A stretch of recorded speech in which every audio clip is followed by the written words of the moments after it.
ഇദാ കാനത് തസവ്വുജു അലാ ഗൈരി സുന്നത്തിൻ, വിവാഹം നടക്കുന്നത് ഹബീബായ നബിയുടെ സുന്നത്തിന് അനുചിതമായിട്ടല്ലെങ്കിൽ, വിവാഹിതരായത് രജിസ്റ്റർ ഓഫീസിൽ പോയിട്ടാണ് വിവാഹിതരായത്, വലിയില്ല, ഷുഹൂദില്ല, സാക്ഷികളില്ല, എങ്ങനെയാ പിന്നെ ആ നിക്കാഹ് ശരിയാവുക?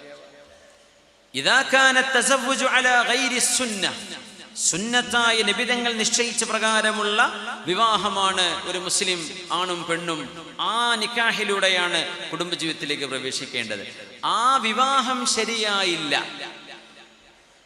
എങ്കിൽ ഖാനൽ വലദു ഉഖൂബ, അവർക്ക് ജനിക്കുന്ന മക്കൾ പിന്നെ ശിക്ഷയാണ്. അവർക്ക് ജനിക്കുന്ന മക്കള് ശിക്ഷയുടെ മക്കളാണ്. അല്ലാഹു കാത്തുരക്ഷിക്കട്ടെ. فكيف تريد من ولد العقوبة الصلاة, ശിക്ഷയായി അല്ലാഹു നൽകുന്ന ഒരു മകൾ, അവരിൽ നിന്ന് എങ്ങനെയാണ് നന്മ നിങ്ങൾ പ്രതീക്ഷിക്കുന്നത് എന്ന് ചോദിച്ചത് ഉദ്ദേശം 800 കൊല്ലങ്ങൾക്ക് മുമ്പ് മഹാനായ സഹൽ ഇബ്നു അബ്ദുല്ലാഹി തുസ്തരി തങ്ങള്.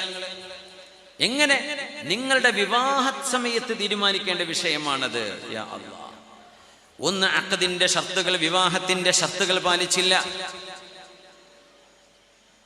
അല്ലെങ്കിൽ പെണ്ണിനെ വിവാഹം ചെയ്തത് പൈസ കിട്ടാനായിരുന്നു, സ്ത്രീധനത്തിന് വേണ്ടിയാ കല്യാണം കഴിച്ചത്. ഇതിലൊക്കെ ജനിക്കുന്ന മക്കളിൽ സ്വലാഹ് ഇല്ലാതെ പോകുന്ന അത്ഭുതങ്ങൾ കാണാൻ പറ്റും. മക്കൾ നന്നാവില്ല. കല്യാണം കഴിച്ചത് പെണ്ണിന്റെ വാപ്പാന്റെ മുതൽ കണ്ടിട്ടാ. ആകെ വീടുകളിൽ പ്രശ്നമുണ്ടാക്കുന്നതും യാ അല്ലാഹ്, ഈ അമ്മായിമ്മ പൂരൊക്കെ കണ്ണൂർ ജില്ലയിലെ കുറവാകാരം. അനക്കാനെ പെണ്ണ് നിൽക്കുന്നത് പെണ്ണിന്റെ വീട്ടിലാണ്, പുതിയാപ്പിള ഇങ്ങോട്ട് വരികയാണ്. സംഗതി ആ സിസ്റ്റത്തിൽ നമുക്കൊരു ഇഷ്ടത്തിന് കുറവൊക്കെ തോന്നും, പക്ഷെ ആ പെണ്ണിനെ സംബന്ധിച്ചിടത്തോളം നല്ല സിസ്റ്റമാണത്. ഒരമ്മായിമ്മ പോലും അവിടെ ഇല്ല, ഓളെ വീട്ടിലാണ് നിൽക്കുന്നത്. പുതിയാപ്പിളയാണ് ഇവിടെ വരുന്നത്. പുതിയാപ്പിളയെ വീട്ടിലേക്ക് സ്വീകരിക്കുക.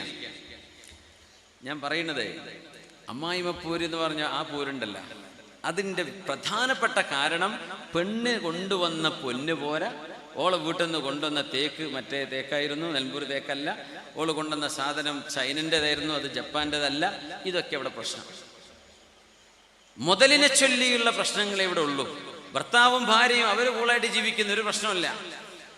പക്ഷേ പ്രശ്നമൊക്കെ അവൾ കൊണ്ടുവന്നത്, ഇനിയിപ്പോൾ ഉലഹിയത്താണെങ്കിൽ ആ പോതിൻ്റെ കനം കുറഞ്ഞു, ഇനിയിപ്പോൾ അതാണ്ടാവുക. ഈ കനം കൂടിയാൽ തന്നെ കുറേ എല്ലായിരുന്നു. എന്ത് ആക്ര പിടിച്ച മനുഷ്യന്മാർ, യാ അല്ലാഹ്. ഇതിനെ ചൊല്ലിയാണ് കച്ചറ. ആ പെണ്ണിന് സ്വൈരല്ല. നീ എന്താ കൊണ്ടുവന്നത്? ഇവൻ തറട്ട് കാത്തുക്ക, അമ്മോഷം ഉണ്ടാക്കി കൊടുക്കണം, പിന്നെ ചുമരും വാതിൽക്കട്ടിലും ജനലും ഒക്കെ. അവനെ ഒപ്പുണ്ടെങ്കിൽ ഉണ്ടാക്കിയ പോരാ. ആ സമയം വരെ ഒന്ന് സബറയ്യേ, അള്ളാഹു നിനക്ക് ഫതഹ് തരും. എന്നിട്ട് അവളെ വീട്ടിൽ നിന്ന് കൊണ്ടുവരാത്തതിന് പരാതി. അതൊരു നിന്നെപ്പോലെ വീട്ടുകാരനല്ലേ. നിനക്കൊരു പെൺകുട്ടി ജനിച്ചാൽ നിന്റെ മരുമകൻ ഇതുപോലെ നിന്നെ കാത്തിരിക്കുകയാണെങ്കിൽ എന്തായിരിക്കും നിന്റെ അവസ്ഥ? പരിധില്ലേ, പറ്റുന്നവരും പറ്റാത്തവരുണ്ടാവില്ലേ? ആക്ര കാണിക്കാൻ പറ്റുമോ? കരിഹലക്കും ഖീല വഖാൽ വകസറത സുആൽ വഇളാഅൽ മാൽ, നിങ്ങൾക്ക് ആവശ്യമില്ലാത്തത് ചോദിക്കരുത്. പുണ്യനബി തങ്ങൾ പറയാ സല്ലല്ലാഹു അലൈഹി വസല്ലം, ഹാത്തിൻ മൻഅൻ വഹാത്തിൻ, നമ്മുടെ അവകാശപ്പെടാത്തത്, നമ്മുടെ ഹക്കല്ലാത്തത് ചോദിക്കാൻ പാടില്ല. ഒരു പെണ്ണിനെ മഹർ കൊടുത്ത് കൊണ്ടുവരേണ്ടതാണ്. ഒരു പെണ്ണിനെ വിവാഹം ചെയ്യാന്ന് പറഞ്ഞാലേ പെണ്ണിന്റെ പൊന്ന് കൊണ്ടുവരാനുള്ളതല്ലത്. പുതിയാപ്പിളയാണ്, വിവാഹത്തിന്റെ ചെലവ് പോലും പുതിയാപ്പിള വഹിക്കണം എന്നാണ്. അത് പിന്നെ പോട്ടെ, ഞാൻ പറഞ്ഞ് പ്രശ്നം ഉണ്ടാക്കണില്ല. മിനിമം ആ പെണ്ണിനോടൊരു പൈസ ചോദിക്കാൻ പാടില്ല. നിങ്ങൾക്ക് ഹക്കുണ്ടോ അത് ചോദിക്കാൻ? നാട്ടു നടപ്പുണ്ടോ? നാട്ടിൽ ഇങ്ങനെയൊക്കെ ചെയ്തു പോന്നോ? അതല്ല ഇവിടെ വിഷയം. ശരീഅത്തിന്റെ കാഴ്ചപ്പാടിലൂടെ നോക്കിയാൽ മഹർ കൊടുത്ത് അവളെ സ്വീകരിക്കുക, എന്നിട്ട് അവളെ സംരക്ഷിക്കുക. ഇംസാകും ബിമഅറൂഫ് ഔ തസ്രീഹും ബിഇഹ്സാൻ. എന്റെ മോളെ നല്ല നിലക്ക് നീ കൊണ്ടടക്കണേ. നിനക്ക് കൊണ്ടടക്കാൻ പറ്റൂലേ? നല്ല നിലക്ക് ഒഴിവാക്കി തന്നേക്ക്. എന്റെ മോളെ നോക്കാൻ ഭാരമുണ്ടായിട്ടല്ല നിന്നെ ഏൽപ്പിച്ചത്. അതുകൊണ്ട് അവളെ വിവാഹം ചെയ്ത് കൊണ്ടുപോയി കയറില്ലാതെ കെട്ടിടരുത്. അവളെ നീ നല്ല നിലക്ക് തൊലാഖ് ചൊല്ലി ഒഴിവാക്കിക്കോ. എന്റെ മോളെ ഞാൻ നിന്നെ ഏൽപ്പിക്കുകയാണ്. എന്നെ കൂടെ പറ്റാത്തത് കൊണ്ടല്ല, വിവാഹിതയായി ജീവിക്കൽ സുന്നത്താണല്ലോ, അതുകൊണ്ടാണ് നിന്നെ ഏൽപ്പിക്കുന്നത്. ഇത് പറഞ്ഞിട്ടാണ് കല്യാണം ചെയ്തു കൊടുക്കുന്നത്. എന്നിട്ട് നമ്മൾ പറയാവുള്ളൂ കൊണ്ടുവന്ന പവന് പോരാ, പൈസ പോരാ, ഓല വീട്ടിൽ നിന്ന് കിട്ടിയിട്ട് പോരാ. ഈ വേറെ വീട്ടിൽ നിന്ന് നാണുണ്ടോ നമുക്കിതൊക്കെ പറയാൻ? വേറൊരു പെണ്ണിനെ, ആ പെണ്ണ് നിങ്ങളെ വീട്ടിലേക്ക് കടന്നു വന്നത്, ഞാൻ പറയട്ടെ, ഇസ്ലാമിന്റെ ഹക്കായ നിയമം പറയട്ടെ, അമ്മായിമാനെ നോക്കാനല്ല മരോള് വരുന്നത്. അറിയാം നിങ്ങൾക്ക്? പുതിയാപ്പിള്ള നോക്കാനാ. അമ്മായിമ്മയെ നോക്കാനല്ല ഒരു പെണ്ണിനെ വിവാഹം ചെയ്തു കൊണ്ടുവരുന്നത്. അവൾ നോക്കുന്നത് ഭർത്താവിനെ നോക്കാനാണ്. അവളുടെ ബാധ്യത അതാണുള്ളത്. അമ്മായിമ്മയെ നോക്കേണ്ട ബാധ്യത അമ്മായിമ്മേന്റെ മക്കൾക്കാണ്. പക്ഷേ നല്ല മക്കളാണ് നമ്മുടെ നാട്ടിലുള്ളവർ. അവര് സ്വന്തം ഉമ്മയെ നോക്കുന്ന പോലെ നോക്കുന്ന പെൺകുട്ടികളുണ്ട്. പക്ഷേ നാവ് കൊണ്ടെങ്കിലും വെറുപ്പിക്കുന്ന ഉമ്മമാരെയാണ് ഞാൻ പറയുന്നത്. സ്നേഹം കൊടുക്കേണ്ടതിന് പകരം കൊണ്ടുവന്നത് പോരാ പോരാ പോരാ എന്ന് പറഞ്ഞ് ഭാര്യ വീട്ടുകാരെ ഇകഴ്ത്തി കാണിക്കുക, അവരെങ്ങനെ താറടിച്ച് കാണിക്കുക, അവരെ ഒന്ന് നിസ്സാരപ്പെടുത്തി കാണിക്കുക. ഇതൊരു ഹോബിയാണ്. നമ്മുടെ വീട്ടിലുള്ള പെൺകുട്ടികളെ അവരെ കെട്ടിച്ചയക്കുന്നില്ലേ? അവര് മറ്റു വീടുകളിൽ പോയി ജീവിക്കുന്നില്ലേ? നമ്മുടെ പെൺമക്കളെ നമ്മൾ കാണുന്ന പോലെ നമ്മുടെ മരുമക്കളെന്ന് വടക്കോട്ട് പറഞ്ഞ പെങ്ങളെ കുട്ടികളാണ്. നമ്മളെ നാട്ടിലാണ് പുതിയപ്പള്ളിന്റെ മകന്റെ ഭാര്യയാവുന്നത്. നമ്മുടെ മക്കളുടെ ഭാര്യമാർ, അവരെ നമുക്ക് സ്വന്തം മക്കളെ പോലെ കാണാൻ കഴിയണം. ആർത്തിയില്ലാതെ നോക്കണം. സമ്പത്തല്ല നമ്മൾ അവരിലേക്ക് നോക്കേണ്ടത്. സമ്പത്തിന് വേണ്ടിയല്ല അവരെ കൊണ്ടുവന്നത്. നിങ്ങൾ കല്യാണം കഴിച്ചത്, മഹാനവറുകൾ പറയുകയാണ്, ഔ തുസവ്വജുൽ മർഅതു ലിൽ മാൽ. എന്താ പരിപാടി എന്നറിയോ? 5 പവൻ മഹർ തരും ഞങ്ങള്. എന്താതിനർത്ഥം? 50 ഇങ്ങോട്ട് തരണമെന്ന് മിനിമം. ഇവൻ കഷ്ടപ്പെട്ട് 10 പവൻ തരും. എന്താ അതിന്റെ മറി? 100 ഇങ്ങോട്ട് കിട്ടണമെന്ന്. ഉളുപ്പില്ല ചങ്ങായിമാരെ ഇതിനൊക്കെ. നിങ്ങൾ കൊടുക്കുന്ന മഹർ നിങ്ങൾ കൊടുത്തോ? അത് കൊടുത്തു കഴിഞ്ഞു. ആ മഹർ പെണ്ണിന് മിൽക്കാണ്.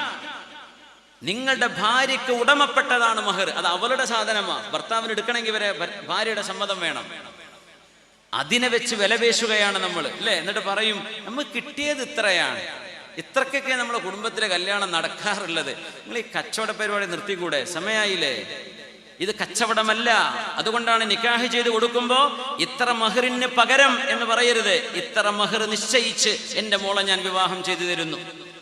ഇത്ര മഹറിന് അത്രേ പറയാവൂ. ഇത്ര മഹറിന് പകരത്ത് കച്ചവടമല്ലേ ഇത്? മഹറിന് പകരം അവളെ തരില്ല. ആ മഹറിന്റെ വില മാത്രമല്ല അവൾക്ക്, അതിലേറെ വിലയുണ്ട്. മഹർ എന്നതൊരു ഹദിയയാണ്, അതൊരു സമ്മാനമാണ്. ആ സമ്മാനം മഹറായി നിശ്ചയിച്ച് എന്റെ മോളെ ഞാൻ നിങ്ങൾക്ക് വിവാഹം ചെയ്തു തരുന്നു. അതാ നമ്മൾ പറയുന്നത്. ഭാര്യയെ ജീവിതത്തിലേക്ക് സ്വീകരിച്ചത് പൈസയ്ക്ക് വേണ്ടിയാണെങ്കിൽ അതിൽ ജനിക്കുന്ന മക്കളിൽ സ്വലാഹ കിട്ടാൻ വലിയ പ്രയാസം ഉണ്ടാവും. ഇനി ഇവിടുന്ന് അങ്ങോട്ട് ശ്രദ്ധിക്കുക. കഴിഞ്ഞു പോയതിന് പറഞ്ഞിട്ട് കാര്യമില്ലല്ലോ. മക്കൾക്ക് ഇതൊന്നും വേണ്ട. പക്ഷെ ആക്രം മൂത്ത വാപ്പാരും ഉമ്മാരുണ്ടാവും, അമ്മോമാരും. കുറച്ച് അമ്മോമാർ അങ്ങനെ ഇറങ്ങിയിട്ടുണ്ട്.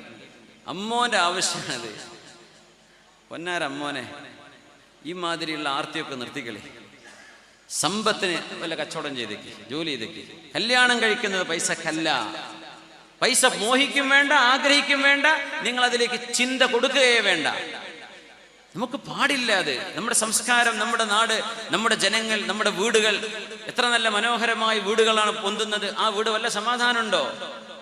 ഭാര്യ വിടുന്ന കൊണ്ടുവന്ന പോരാ, ഈ പെൺകുട്ടി മരണം വരെ ഇത് കേട്ട് സഹിക്കണം.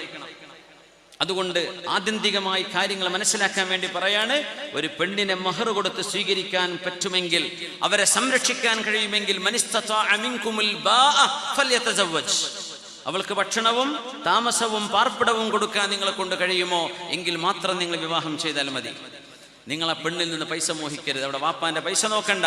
അങ്ങനെയാണെങ്കിൽ കാനൽ വലദു ഉഖൂബ, മക്കൾ നിങ്ങൾക്ക് ശിക്ഷയായിരിക്കും. യാ അയ്യുഹല്ലദീന ആമനൂ ഇന്ന മിൻ അസ്വാജികും വഔലാദികും അദുവ്വൻ ലക്കും ഫഹ്ദറൂഹും.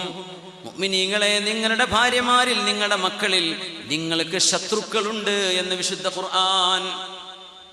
നിങ്ങളുടെ മക്കളിലും ഭാര്യയിലും നിങ്ങൾക്ക് ശത്രുക്കളുണ്ട്.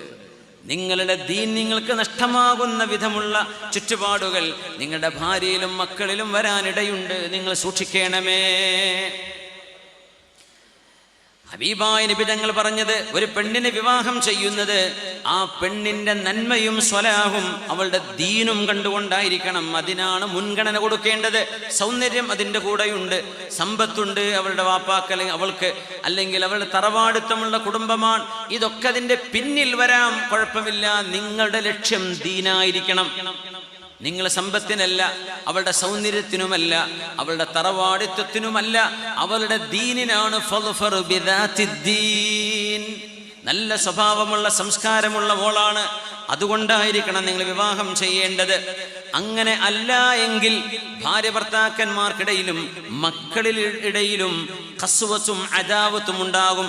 പരസ്പരം പൊരുത്തപ്പെടാൻ കഴിയാതെ വരികയും മാനസികമായ അസ്വസ്ഥതകൾ ഉണ്ടാവുകയും ചെയ്യുമെന്ന് മഹാന്മാർ ഈ ഹദീസിനെ വിശദീകരിച്ചുകൊണ്ട് പറയുന്നു. എന്നിട്ട് ആ മക്കൾ മോശപ്പെട്ടു പോകുമ്പോൾ മക്കളെ പറ്റി നമ്മൾ പരിതപിച്ചിട്ട് കാര്യമുണ്ടോ? ഇന്ന മിൻ അശറാത്തിസ് സാഅ, അന്ത്യനാളിന്റെ അടയാളങ്ങളിലുണ്ട്. ഹുദൈഫ റളിയല്ലാഹു അൻഹുവിനെ, ഹുദൈഫ തങ്ങൾ അടക്കമുള്ള സ്വഹാബികൾ വേറെ റാവിമാരുണ്ട്. ഇന്ന മിൻ അശറാത്തിസ് സാഅ, അന്ത്യനാളിന്റെ അടയാളങ്ങളിൽ പെട്ടതാണ് അയ്യകൂനൽ വലദു ഖൈദാ, പറഞ്ഞാ കേൾക്കാത്ത മക്കളുണ്ടാകുന്നത് അന്ത്യനാളിന്റെ അടയാളങ്ങളിലുണ്ട്. അയ്യകൂനൽ വലദു ഖൈദാ, പിന്നെ പറഞ്ഞു ഖൈദ. ഖൈദ് എന്ന് പറഞ്ഞാൽ ഭയങ്കര ദേഷ്യമുള്ള മക്കള്, എന്ത് പറഞ്ഞാൽ അപ്പൊ എറിഞ്ഞു പൊട്ടിക്കും, അതന്നെ. പിന്നെ അങ്ങോട്ട് അടങ്ങും, ഒരു തീ പോലെ പടർന്നു വരും, പിന്നെ അങ്ങോട്ട് അടങ്ങും. അങ്ങനെ ഖൈദൻ, കത്തിപ്പടരുന്ന ദേഷ്യമുള്ള മക്കൾ ഉണ്ടാകുന്നത് അന്ത്യനാളിന്റെ അടയാളമാണ് എന്ന് പറഞ്ഞ ഹദീസിനെ മഹാന്മാരായ പണ്ഡിതന്മാർ വ്യാഖ്യാനിക്കുന്നു. എന്തുകൊണ്ട്? നമ്മുടെ വിവാഹങ്ങളിൽ അള്ളാഹു ഇഷ്ടപ്പെടാത്ത പരിപാടികൾ കൊണ്ടുവരുന്നത് കൊണ്ടാണ്. വിവാഹത്തിന്റെ തലേന്ന് തോന്നുന്നു എത്രയോ വ്യഭിചാരങ്ങളടക്കം നടക്കുന്നത് വിവാഹത്തിന്റെ തലേ ദിവസമാണ്. മുതിർന്ന ആളുകൾ പോയി കടന്നുറങ്ങാൻ, കുട്ടികൾക്ക് വേദികൾ ഒഴിഞ്ഞു കൊടുക്കുന്ന ഇഷ്ടം പോലെ കാശും, നൈറ്റ് മ്യൂസിക് പരിപാടികൾ, പച്ചയായ ഡാൻസ് പരിപാടികൾ, അന്യപുരുഷന്മാരുടെ മുമ്പിൽ അന്യ പെണ്ണുങ്ങൾ ചാടിക്കളിക്കുന്നത്. നമുക്ക് ശറയിലത് പാടില്ലല്ലോ. സ്വതന്ത്രവാദികളോടോ ഫ്രീ ചിന്താഗതിക്കാരോടോ അല്ല ഞാൻ പറയുന്നത്, മുഅ്മിനീങ്ങളായ എൻ്റെ സത്യവിശ്വാസികളോടാണ്. നമുക്കത് പാടില്ല. അത് പറ്റുന്നപോലെ ചെയ്തോട്ടെ, നമുക്കത് പാടില്ല. നമ്മുടെ വിവാഹങ്ങൾ ഇങ്ങനെയൊക്കെ കഴിയുമ്പോൾ ആരെങ്കിലും വന്ന് ചോദിച്ചു, അല്ല എന്താ പറ്റിയത്, എന്തേ നിങ്ങളുടെ കല്യാണമൊക്കെ ഇങ്ങനെ ആയിപ്പോയത്? അതിപ്പോ കുട്ടികളല്ലേ നടത്തണത്, ഓരോടിപ്പോ നിങ്ങളല്ലേ പൈസ കൊടുക്കണത്, നിങ്ങളല്ലേ കാശ് കൊടുക്കണത്, ഫണ്ട് ചെയ്യുന്നത് നിങ്ങളല്ലേ, നിങ്ങൾക്ക് അവിടെ അധികാരമൊന്നുമില്ലേ കുട്ടികൾ നടത്തുക എന്ന് പറയാ? കുട്ടികൾ നടത്തുക എന്ന് പറഞ്ഞാൽ അതൊരു എക്സ്ക്യൂസ് ആണോ? അതിപ്പോ കുട്ടികൾ ഏർപ്പാടാക്കിയപ്പോൾ അങ്ങനെയൊക്കെ ആയിപ്പോയി. നിങ്ങൾക്ക് അവിടെ റോളും ഇല്ലേ? നിങ്ങൾ എന്താ അവിടെ മണി മെഷീനാണോ?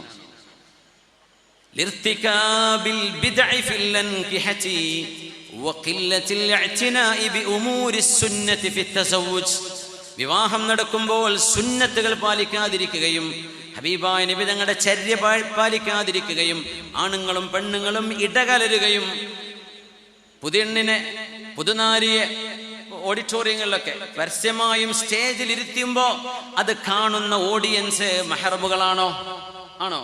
എല്ലായിരിക്കണം മെഹ്റമീങ്ങൾ ഉണ്ടാവുക? അല്ലല്ലോ. മെഹ്റമീങ്ങളല്ലാത്തവരുടെ മുമ്പിലേക്ക് നിങ്ങളുടെ പെണ്ണിനെ നിങ്ങൾ പ്രദർശിപ്പിക്കുന്നത് അള്ളാഹുവിന് ഇഷ്ടമില്ല എന്ന് ആർക്കറിയാത്തത്? ആർക്കറിയാത്തത്? നാടിന്റെ ട്രെൻഡ്, ഈ ട്രെൻഡ് അനുസരിച്ച് നമുക്ക് ചെയ്യാൻ പറ്റുമോ? ട്രെൻഡ് അനുസരിച്ച് നമുക്ക് ചെയ്യാൻ പറ്റുമോ? നമ്മുടെ വിവാഹങ്ങൾ ഇങ്ങനെയാണെങ്കിൽ അതിലൂടെ ജനിക്കുന്ന മക്കൾ വലദുൽ ഉഖൂബ, അല്ലാഹു ശിക്ഷയായി നൽകുന്ന മക്കളായിരിക്കുമെന്നാണ് അഷ്റഫുൽ ഖൽഖ് സ്വല്ലല്ലാഹു അലൈഹി വസല്ലം തങ്ങൾ, അവിടുത്തെ സ്വഹാബുകൾ, താബിഈങ്ങൾ പഠിപ്പിക്കുന്നത്. അല്ലാഹു നമ്മുടെ മക്കളെ സ്വാലിഹീങ്ങളാക്കി തരട്ടെ. ആമീൻ ആമീൻ യാ റബ്ബൽ ആലമീൻ. യാ അയ്യുഹല്ലദീന ആമനൂ ഇന്ന മിൻ അസ്വാജിക്കും വഔലാദിക്കും അദുവ്വൻ ലക്കും. നിങ്ങളുടെ മക്കളിലും നിങ്ങളുടെ ഭാര്യമാരിലും നിങ്ങൾക്ക് ശത്രുക്കളുണ്ട്, നിങ്ങൾ പേടിക്കണമേ. المال والبنون زينة الحياة الدنيا والباقيات الصالحات خير عند ربك ثوابا خير عند ربك ثوابا وخير أملا. المال والبنون, നിങ്ങളുടെ മക്കളെ, നിങ്ങളുടെ സമ്പത്ത്. പറഞ്ഞ മകൻ ഡോക്ടറാണ്, എത്ര കുട്ടികളുണ്ടെന്ന് ചോദിച്ചാൽ മതി. അപ്പം പറഞ്ഞ മകൻ ഡോക്ടറാണ്, കല്യാണം കഴിച്ച ഡോക്ടറാണ്, ഓളം ഉമ്മ അങ്ങനെയാണ്. ഇതൊന്നും മൂസാ നബിയോട് മാതിൽക്കബി യമീനിക്കയാ മൂസ എന്ന് ചോദിച്ച പോലെയാണ്. മൂസാ നബി എന്താ വലത്തെ കയ്യിൽ വടിയാന്ന് പറഞ്ഞ് നിർത്തിയാൽ മതി. മൂസാ നബി അലൈഹി സ്വലാം കുറേ സന്തോഷം കൊണ്ട് പറഞ്ഞു. ഇന്ന് മക്കളെ പറ്റി അഭിമാനം പറയാം, സന്തോഷം കൊണ്ട് പറയാണ്. എന്നാലും ഫഖ്റായിട്ട് പറയാൻ സ്വാലിഹീങ്ങളാണെങ്കിൽ പറഞ്ഞാൽ മതി, എൻ്റെ മോൻ ഹാഫിദുൽ കിതാബില്ല, എൻ്റെ മകൻ ഒരു മുതഅല്ലിമാണ്, ഒരു ആലിമാണ്, എൻ്റെ മകൻ ഒരു ഹാഫിദാണ്, അല്ലെങ്കിൽ ദീനിൻ്റെ ഒരു ഖാദിമാണ്. അത് നിങ്ങൾ പറഞ്ഞോളി. നമ്മൾ പെട്ടെന്ന് എന്താ പറയാ, എൻ്റെ മോൻ ഒരാളിപ്പോൾ US-ലാണുള്ളത്, മറ്റോ കാനഡയിൽ പോയിട്ടുണ്ട്, അടുത്ത ആളിപ്പോൾ ഓസ്ട്രേലിയക്ക് ശരിയായിട്ടുണ്ട്, മറ്റൊക്കെ ഇവിടെ നീറ്റ് പാസ്സായിരിക്കുകയാണ്, ഇപ്പോൾ അവൾ അനിയത്തി ഡോക്ടറായിരുന്നു, മറ്റോ. ഇങ്ങനെ നമ്മൾ ഈ പെരുമ പറയുന്ന സ്വഭാവം കൂടിക്കൊണ്ടുവരികയാണ്. ആ പെരുമ പറച്ചിലാണ് ഇന്നത്തെ അൽമാലു വൽ ബനൂൻ. നിങ്ങളുടെ ഈ സമ്പത്തും നിങ്ങളുടെ മക്കളും ഇപ്പൊ പറയാം അത്ര ചെലവായി ഇത്ര ചെലവായി, എത്ര കോടി കൊടുത്തു, ഇത്ര കോടി കൊടുത്തു, വീടിന് ഇത്രയായി, വണ്ടിക്ക് ഇത്രയായി, ഈ പറയുന്ന ഇതൊക്കെയാണ് ദുന്യാവ് എന്ന് പറയാം. അൽ മാലു വൽ ബനൂൻ സീനത്തുൽ ഹയാത്തി ദുനിയ. ഇതൊക്കെ ഇവിടെ ഇട്ടേച്ചു പോകുന്ന സാധനം. പൊതിഞ്ഞു കൊണ്ടുപോകുമ്പോൾ ഇതൊന്നും കൂടെ പൊതിയൂല, അതൊക്കെ ഇവിടെ ഇട്ടിട്ടാ പോകുന്നത്. നമ്മുടെ സമ്പത്ത് എന്ന് പറയില്ലേ, മുതല് എന്ന് പറയില്ലേ, മാലി യഖൂലുൽ അബ്ദു മാലി മാലി. നമ്മൾ പറയും എൻ്റെ മുതല്. ഒരു പറമ്പൊക്കെ ഉണ്ട് എൻ്റെ പേരിലാന്ന് പറഞ്ഞ് നടക്കുമ്പോൾ തന്നെ എന്തൊരു ആവേശം. മുമ്പർക്ക് ആ പറമ്പ് ഒന്നാക്കി ഈശിക്കിടാൻ കിട്ടുമോ? കിട്ടൂല. എന്തെങ്കിലും അതുകൊണ്ട് ചെയ്യാൻ പറ്റും? വിറ്റ് കാശാക്കി പൈസ കൊണ്ട് എന്തെങ്കിലും ചെയ്യാൻ പറ്റിയേക്കാം. പക്ഷെ എൻ്റേതാണ്, എൻ്റെ മുതലാണ്, എൻ്റെ പേരിലാണ് എന്ന് പറയുമ്പോൾ മനുഷ്യന് തോന്നുന്ന ഒരു തരം വല്ലാത്തൊരു വികാരമുണ്ട്. നബി ഞങ്ങൾ പറയാ, നിന്റേത് എന്ന് പറയുന്നത് മാ അക്കൽത ഫഅഫ്നൈ, നിങ്ങൾ തിന്നത് അത് നിങ്ങളെ തടിക്ക് കിട്ടിയിട്ടുണ്ട്. വമാ ലബിസ് ഫഅബ്ലൈത്, നിങ്ങൾ ഉടുത്ത വസ്ത്രം അതിപ്പോ നിങ്ങൾ എടുത്തതാ, യൂസ് ചെയ്തതാ, അത് കിട്ടി. പിന്നെ വമാ തസദ്ദഖ്ത, നിങ്ങളുടെ സമ്പത്തിൽ നിന്ന് സ്വതക്ക ചെയ്തത് അത് നിങ്ങൾക്ക് കിട്ടും എൻ്റെ കൂലി. ബാക്കി എന്താണെന്നറിയോ? നിങ്ങൾക്കുള്ളതല്ല, നിങ്ങളുടേതാണ്. പേര് നിങ്ങളുടെ കൂട്ടത്തിലാണ്, നിങ്ങളുടെ പേരിലാണ് രജിസ്റ്റർ ചെയ്തിട്ടുള്ളത്, ആ പറമ്പും ഈ ബിൽഡിങ്ങും ഈ പ്രൊജക്റ്റൊക്കെ. പക്ഷെ അത് ആരുടേതാണെന്നറിയോ? നിങ്ങൾ തിന്നതും കുടിച്ചതും നിങ്ങൾ സ്വതക്ക ചെയ്തതുമേ നിങ്ങൾക്കുള്ളൂ. ബാക്കിയൊക്കെ മാലുൽ വറഥ, മരിച്ചു കഴിഞ്ഞാൽ ഓരിവെക്കാനുള്ളതാ. ഇടയ്ക്കെങ്കിലും ഉണ്ടാതെ കുട്ടികൾ തോർക്ക് പാപ്പാനൊന്ന് കൊണ്ടുപോകണേ പഠിച്ചോനെ എന്നാ അതൊക്കെ ഉരച്ചു വിട്ടുക. പാപ്പയാണെങ്കിൽ പോണില്ല, ആയുസ് അങ്ങനെ നീട്ടി പോവുക. മക്കളെങ്കിലും ദ്വാരക്കും പിഷ്കന്മാരായിട്ട് 5 പൈസ അള്ളാഹുവിൻ്റെ ദീനിന് കൊടുക്കാതെ പൂട്ടിവെക്കുമ്പോഴേ മക്കളെങ്കിലും പറയും ഒരു മനുഷ്യനും ഉപകാരമില്ല പഠിച്ചോനെ, ഞങ്ങൾക്കെങ്കിലും ഉപകാരപ്പെടണമെങ്കിൽ മനുഷ്യനെ കൊണ്ടുപോയ പോരെ. മക്കളെങ്കിലും ഉള്ളിൽ പറഞ്ഞു പോകും. നമ്മുടെ സമ്പത്തെന്ന് പറഞ്ഞത് ഇത്രയേ ഉള്ളൂ, നിങ്ങൾ തിന്നതും നിങ്ങൾ ഉടുത്തതും സ്വതക്ക ചെയ്തതും, ബാക്കിയൊക്കെ വേറെയുള്ളവർക്കുള്ളതാ. പക്ഷെ നമ്മൾ പറയുന്നതാണ് നിങ്ങളതല്ലത്. ഹബീബ നബി ഞങ്ങൾ പറഞ്ഞ ഹദീസാണിത്. നിങ്ങളുടേതെന്ന് പറഞ്ഞ് ഞങ്ങൾ തിന്നതുള്ളൂ, നിങ്ങൾ ധരിച്ചതുള്ളൂ, നിങ്ങൾ ദാനം ചെയ്തതേ ഉള്ളൂ, ബാക്കിയൊക്കെ വേറെയുള്ളവർക്കുള്ളതാ. മാലുൽ വറഥ, നിങ്ങളുടെ അനന്തരാവകാശികളുടെ സ്വത്താണ്. المال والبنون زينة الحياة الدنيا والباقيات الصالحات خير عند ربك ثوابا وخير أملا. സമ്പാദ്യങ്ങളും സമ്പത്തും മക്കളും ഈ ലോകത്തിന്റെ അലങ്കാരമാണ്. പക്ഷേ അള്ളാഹുവിന്റെ അരികത്തേക്ക് ബാക്കിയാവുന്നത് സൽക്കർമ്മങ്ങൾ മാത്രമാണ്, സ്വാലിഹായ അമലുകൾ. ബാഖിയാത്തു സ്വാലിഹാത്ത് എന്ന് പറഞ്ഞാൽ സുബ്ഹാനല്ലാഹി വൽഹംദുലില്ലാഹി വലാ ഇലാഹ ഇല്ലല്ലാഹു വല്ലാഹു അക്ബർ, സ്വാലിഹായ അമലിൽപ്പെട്ടതാണ്. വൽവലദു സ്വാലിഹു യുതവഫാ ലിൽ മർഇൽ മുസ്ലിമി ഫയഹ്തസിബു, മക്കൾ മരണപ്പെട്ടു പോയാൽ ആ മക്കളുടെ മരണത്തിൽ ക്ഷമിക്കുമ്പോ ആ മക്കളും സ്വാലിഹായ അമലാണത്രേ. ഹബീബായ നബി തങ്ങൾ പറയാ സല്ലല്ലാഹു അലൈഹി വസല്ലം, നാളെ മീസാനിൽ ഏറ്റവും കനം തൂങ്ങുന്ന ബഖിൻ ലിഖംസിൻ മാ അത്ഖലഹുന്ന ഫിൽ മീസാൻ, നാളത്തെ തുലാസിൽ കനം തൂങ്ങുന്ന 5 കാര്യങ്ങൾ. 1 സുബ്ഹാനല്ലാഹ്, 2 വൽഹംദുലില്ലാഹ്, 3 വലാ ഇലാഹ ഇല്ലല്ലാഹ്, 4 അല്ലാഹു അക്ബർ. 5-മത്തേത് നിങ്ങൾക്ക് മരണപ്പെടുന്ന മക്കള് അൽ വലദു സ്വാലിഹ് യുതവഫാ ലിൽ മർഇൽ മുസ്ലിമി ഫയഹ്തസിബുഹു, മക്കൾ മരിച്ചാൽ വേദന വരും, സങ്കടം വരും, മറക്കാൻ കഴിയില്ല. അത് ആഴമേറിയ മുറിവാണ്, സങ്കടമാണ്. പക്ഷേ അല്ലാഹുവേ നിന്റെ ഖളാ, നീ തീരുമാനിച്ചു, ഖദ്ദറല്ലാഹു വമാ ശാഅ ഫഅൽ എന്ന് പറഞ്ഞ് നിങ്ങൾ അല്ലാഹുവിന്റെ വിധിയിൽ സമാധാനിക്കുകയാണെങ്കിൽ 5-മത് നിങ്ങളുടെ മീസാനിൽ കനം തൂങ്ങുന്ന അമല് നിങ്ങൾക്ക് മരിച്ചു പോകുന്ന മക്കളാണെന്ന് അഷ്റഫുൽ ഖൽഖ് റസൂലുള്ളാഹ് സ്വല്ലല്ലാഹു അലൈഹി വസല്ലം. ഇതല്ലാത്ത സമ്പത്ത് മുഴുവനും നിങ്ങൾക്ക് ഇവിടെ ഇട്ടേച്ചു പോകാനുള്ളതാണ്. യഖൂലുൽ അബ്ദു മാലി മാലി വ ഇന്നമാ ലഹു മിൻ മാലിഹി സലാസ മാ അകല ഫഅഫ്നാ ഔ ലബിസ ഫഅബ്ലാ ഔ തസദ്ദഖ ഫഅബ്ഖാ വമാ സിവാ ദാലിക ഫഹുവ ദാഹിബുൻ വതാരികുഹു ലിന്നാസ്. ജനങ്ങൾക്ക് ഉപേക്ഷിച്ചു പോകാനുള്ളതാണ് ബാക്കി സമ്പത്തുകളെല്ലാം. മാ അഹ്സനദ്ദീന വദ്ദുന്യാ ഇദാ ഇജ്തമഅ വഅഖ്ബഹൽ കുഫ്റ വൽ ഇഫ്ലാസ ബിർറജുലി. ഹലാലായ സമ്പത്ത്, ഹലാലായ ആളുകൾ, സ്വാലിഹീങ്ങളായ ആളുകളുടെ കയ്യിൽ അല്ലാഹു നൽകുന്നത് അത് ഖൈറ് തന്നെയാണ്. ഖൈറായ മാല് കിട്ടണം, മക്കൾ സ്വാലിഹീങ്ങളാവണം, നമ്മുടെ സമ്പാദ്യവും ബിസിനസ്സും ഹലാലായ ബിസിനസ്സുകളാവണം. അല്ലാഹു തൗഫീഖ് നൽകട്ടെ. ഹബീബായ നബിയുടെ ഒരു ദുആ നമ്മൾ പഠിക്കണം. ഓരോ ദിവസവും തങ്ങൾ ദുആ ചെയ്യുമായിരുന്നു. അസ്ബഹ്നാ വ അസ്ബഹൽ മുൽക്കു ലില്ലാഹ് والكبرياء والعظمة والخلق والليل والنهار وما سكن فيهما لله وحده لا شريك له اللهم اجعل أول هذا النهار صلاحا وأوسطه فلاحا وآخره نجاحا وأسألك خير الدنيا والآخرة يا أرحم الراحمين. ഇമാം തബറാനിയുടെ ദുആയിൽ മഹാനവറുകൾ ഉദ്ധരിച്ചിട്ടുള്ള ഹദീസാണിത്. ഹബീബായ നബി ഞങ്ങൾ ദുആ ഇറക്കുന്നു ഓരോ ദിവസവും, അല്ലാഹുവേ ഞങ്ങൾക്ക് സ്വലാഹ് നൽകണേ, നന്മ നൽകണേ, ഞങ്ങളെ നല്ലവരാക്കണമേ. അസ്ബഹനാ വഅസ്ബഹൽ മുൽക്കു ലില്ലാഹ്. നേരം വെളുത്തു റബ്ബേ. ഇപ്പൊ നമ്മൾ രാത്രിയാണ്, രാവിലെ നേരം വെളുക്കും. നമ്മളുണ്ടാവോ എവിടെയാവോ എന്താവോ ഒന്നും അറിയില്ല അല്ലേ. നേരം വെളുക്കുമ്പോൾ ഞാൻ സുബഹിൻ്റെ മുമ്പ് ഫ്ലൈറ്റ് കയറി നേരം വിളിക്കുമ്പോൾ അബുദാബിയിൽ എത്താൻ വേണ്ടിയുള്ള പോക്കാണ് പോണത്. എവിടെ എത്താന്ന് ഖബറിലേക്കാണ് എത്തതൊന്നും അറിയില്ല. അസ്ബഹന വഅസ്ബഹൽ മുൽക്കു ലില്ലാഹ്. നേരം വിളിക്കുമ്പോൾ നമ്മൾ എവിടെയാണെങ്കിലും അല്ലാഹുവേ അധികാരവും എല്ലാം നിനക്കാണ് റബ്ബേ. അസ്ബഹന വഅസ്ബഹൽ മുൽക്കു ലില്ലാഹ്. ഞങ്ങളും ഞങ്ങളുടെ അധികാരവും റബ്ബേ നിനക്ക് മാത്രമാണ്. വൽ കിബ്രിയാഉ വൽ അദമ. അല്ലാഹുവേ എല്ലാ അഹങ്കാരവും എല്ലാ പോരിശയും റബ്ബേ നിനക്ക് മാത്രമാണ്. വൽ ഖൽഖു വൽ ലൈലു വൻ നഹാർ. സൃഷ്ടിപ്പ്, മഴ പുതുതായി വരുന്ന സംഗതിയാണ്. ചെടികൾ അള്ളാഹിൻ്റെ ഖൽഖാണ്, അങ്ങനെ ഉണ്ടാവുകയാണ്. പുതിയ പഴങ്ങൾ, പുതിയ ചെടികൾ, പുതിയ ധാന്യങ്ങൾ എത്രയാണ് അള്ളാഹു സൃഷ്ടിച്ചു. പുതിയ പൂക്കൾ, പുതിയ ഇലകൾ, പുതിയ മരങ്ങൾ, പുതിയ ധാന്യമണികൾ മുളക്കുകയാണ്. ഇതൊക്കെ പുതിയ പുതിയ നക്ഷത്രങ്ങൾ പിറക്കുകയാണ്. ഇതൊക്കെ അള്ളാഹുവിൻ്റെ ഖൽഖാണ്. സൃഷ്ടിപ്പും രാത്രിയും പകലും ഒക്കെ നിനക്കാണ് റബ്ബേ. വമാ സകന ഫീഹിമാ ലില്ലാഹി വഹ്ദഹു ലാ ശരീക ലഹ്.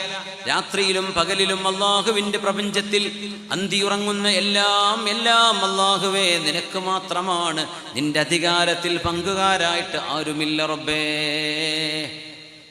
അല്ലാഹു ആകാശത്താ ഭൂമിയിലാന്ന് നമ്മൾ പറയില്ല. എന്തുകൊണ്ടെന്നറിയോ? ആകാശവും ഭൂമിയും അല്ലാഹുവിൻ്റെ സൃഷ്ടിയാണ്.